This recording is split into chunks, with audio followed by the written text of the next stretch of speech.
So you filter a pound of sodium here at the glomerulus every day, and you reabsorb most of it. But I also mentioned that you filter 180 liters of water every day. That's a huge amount. And obviously we're going to want to reabsorb the vast majority of that water. There's no way you can drink 180 liters of water every day to replenish that amount if you were to urinate it out. So just like you need to reabsorb the vast majority of sodium, you also need to reabsorb the vast majority of water. And why are we not talking about that instead? That almost seems more important than sodium. And the answer is contained in a phrase that we often use when we talk about the kidney, and that phrase is water follows sodium. It's kind of a mysterious phrase. So what does it mean? It means that we have a bunch of sodium out here in the plasma, and then we're going to filter a bunch of it here into the nephron. The idea of this phrase is that if we can find a way to get this sodium out of the nephron, then water by osmotic pressure is going to have to follow. So if we can reabsorb the vast majority of sodium, we don't really have to worry about the water. By the law of physics, water will follow the sodium. So let's just review those physics really quickly, just so we get a sense for how this works.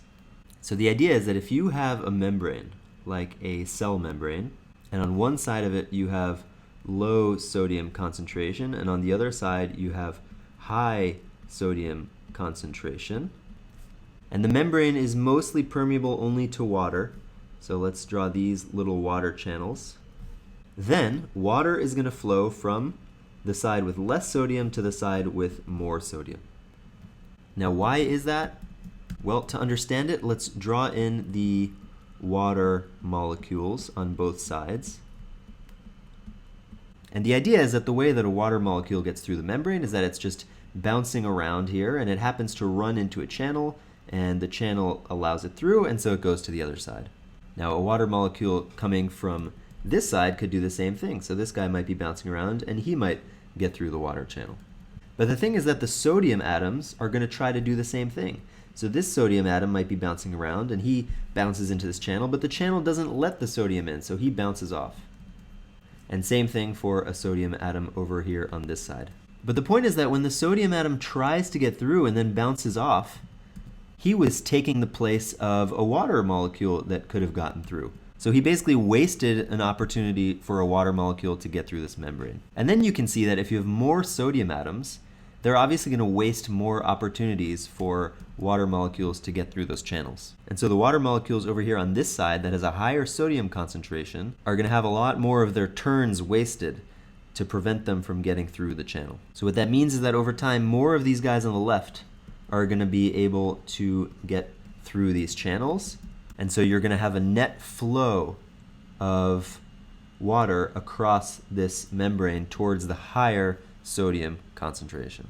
So this is generally the mechanism for what we call osmotic pressure. And we call it a pressure because you see these water molecules flowing from this side to this side, and that makes it look like there's some kind of pressure pushing down on this side, squeezing water out to the other side. And technically, osmotic pressure would happen for any solute dissolved in the water that can't cross this membrane. But in blood, sodium is the most important solute, and that's why we say water follows sodium.